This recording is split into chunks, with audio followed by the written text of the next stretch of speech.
Baik, bismillahirrahmanirrahim. Assalamualaikum warahmatullahi wabarakatuh. Kita lanjutkan perkuliahan kita. Perkuliahan kali ini topiknya adalah manajemen sumber daya manusia lanjutan, Advanced Human Resource Management. Saya mengambil topik ini dari internet dengan sumbernya adalah sebagai berikut. Saya juga ingin membahas terkait dengan konsep budaya Asia dalam MSDM pada pertemuan kali ini. Baik, ini pendahuluan. Subtopik MSDM dan perkembangan global. Jadi, menurut Dessler di tahun 1997, globalisasi adalah kecenderungan perusahaan atau organisasi memperluas penjualan atau manufacturing mereka ke pasar baru di luar negeri. Akibatnya menimbulkan tren dunia kerja dalam aspek teknologi yang melahirkan dunia jabatan dan kerja. Kalau menurut Mattis dan Jackson di tahun 2006, tantangan MSDM adalah perubahan ekonomi dan teknologi, ketersediaan dan kualitas angkatan kerja, pertumbuhan angkatan kerja tidak tetap, persoalan demografi, penyeimbangan pekerjaan atau keluarga, penyusunan ulang organisasional dan merger atau akuisisi. Pertanyaannya adalah mengapa MSDM, mengapa manajemen sumber daya manusia? Pertama, menggali potensi manusia seoptimal mungkin.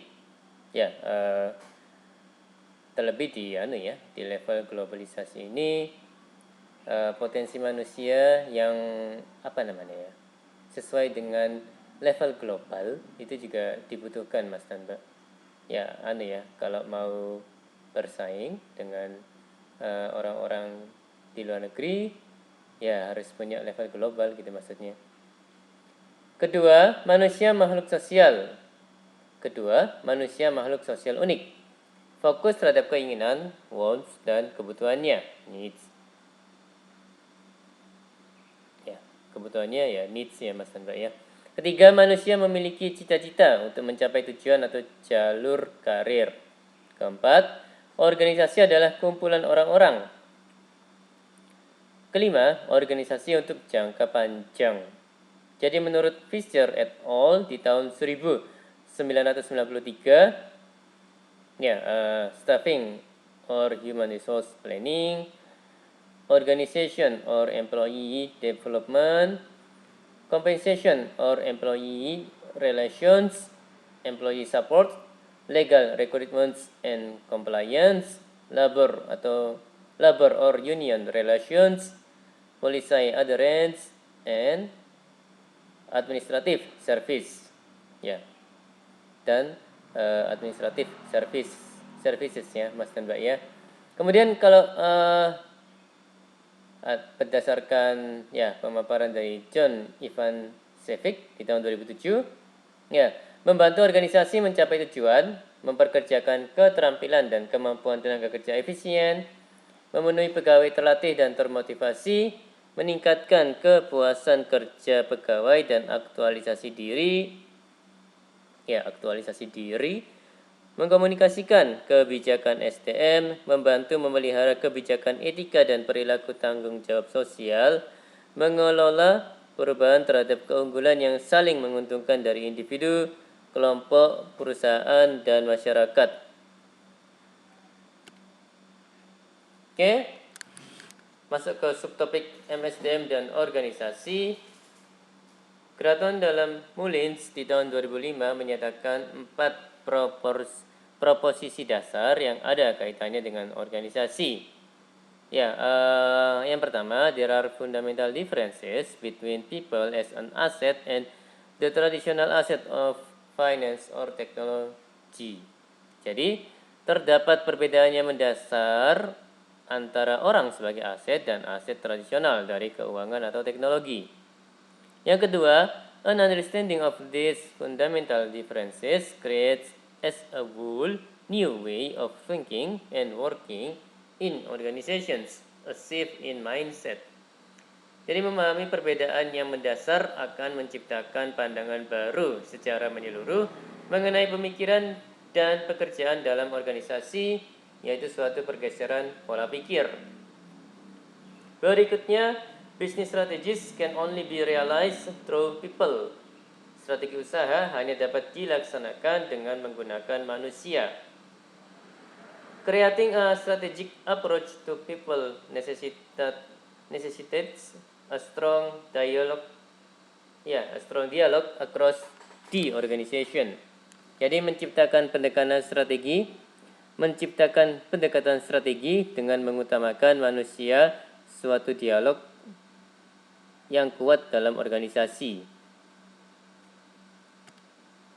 Oke, masuk arti dan peranan SDM. Jadi apa itu SDM, Mas dan Mbak?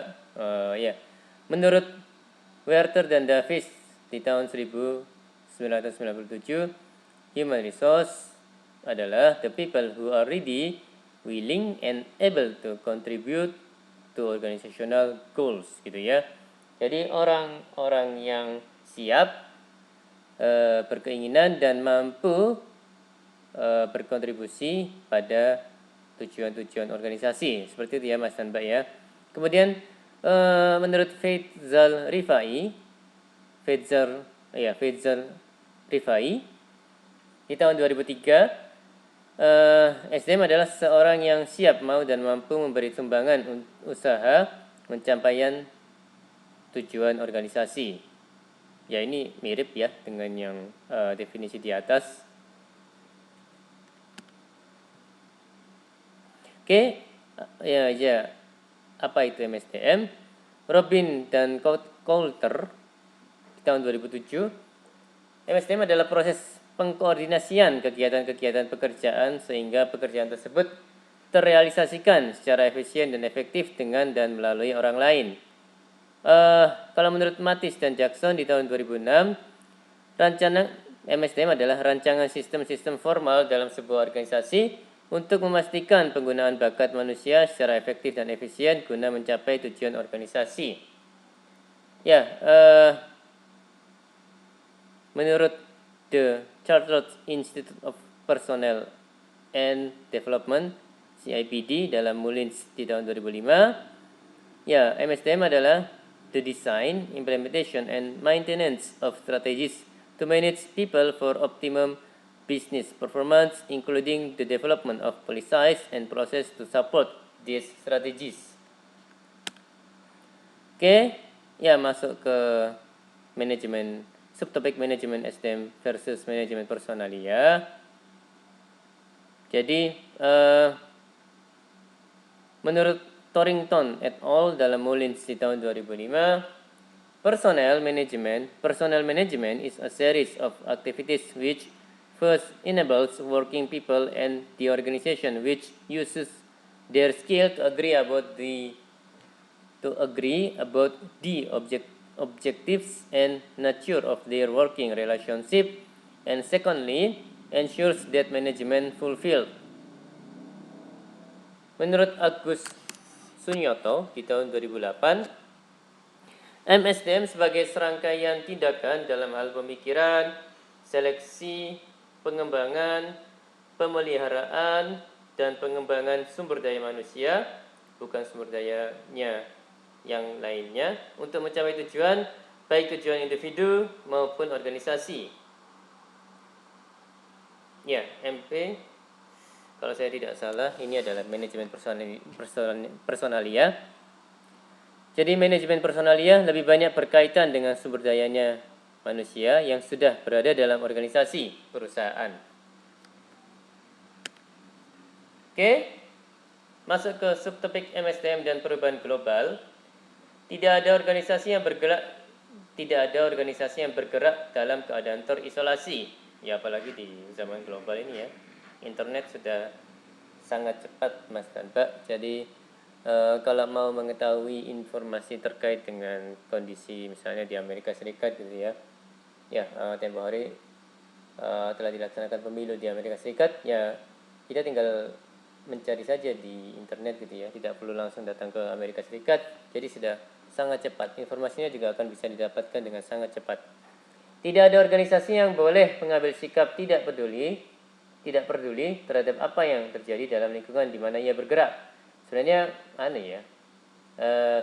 untuk di kondisi sekarang sulit hal ini dilakukan karena informasi akan masuk terus, baik suka ataupun tidak suka informasi akan masuk ya Mas dan Mbak ya. Misalnya ini Mas dan Mbak tidak mau mengikuti perkembangan berita gitu misalnya ya, kasus ekstrimnya seperti itu. Tapi ternyata pada saat Mas dan Mbak makan di restoran atau makan di warung gitu ya, ada orang yang membicarakan sesuatu, kemudian Mas dan Mbak mendengarnya, kemudian ada juga misalnya pas makan di warung atau restoran gitu ya, ada TV yang menyiarkan berita tertentu. Jadi suka atau tidak suka, sengaja maupun tidak sengaja, informasi akan masuk. Jadi ya agak susah untuk sukar sih ya untuk menghindari informasi dari luar yang masuk, yaitu dalam kasus kecil. Jadi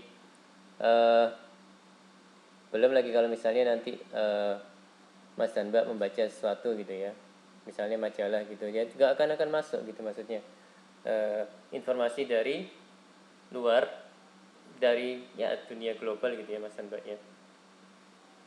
Ya walaupun itu tentunya kasus yang kecil-kecil ya Mas dan Mbak ya, tapi ya memang seperti itu kondisinya. Ya tadi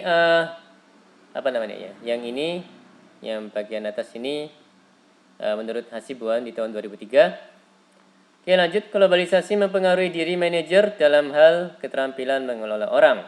Harus mampu bekerja dengan orang dari budaya yang berbeda. Seperti pada saat ditugaskan di tempat lain, di negara sendiri, memahami budaya, gaya manajemen, modifikasi. Jadi misalnya nih, ada nanti Mas dan Mbak gitu ya, bekerja di perusahaan multinasional menjadi manajer, GM, bahkan maupun board of director gitu ya, amin ya rabbal alamin. Jadi nanti misalnya Mas dan Mbak ditempatkan tidak di Indonesia tapi misalnya di Jepang gitu ya. Mas dan Mbak harus paham budaya Asia, dalam hal ini budaya Jepang ya, yang terkait dengan MSDM. Jadi bagaimana orang-orang Jepang bekerja gitu ya. Ya memang berbeda kalau mau dibandingkan dengan Indonesia. Jadi budaya kerja di Jepang, kalau kerja ya kerja, hening gitu, senyap. Kalau di Indonesia kan masih ada canda gitu ya, bercanda gitu, masih ngobrol gitu, masih biasa gitu maksudnya ya. Tapi kalau di Jepang ya kalau kerja ya kerja, fokus di depan laptop, di depan komputer gitu ya. Pun kalau misalnya ngobrol tentang pekerjaan, misalnya di waktu istirahat gitu ya. Jadi lebih disiplin dan ya lebih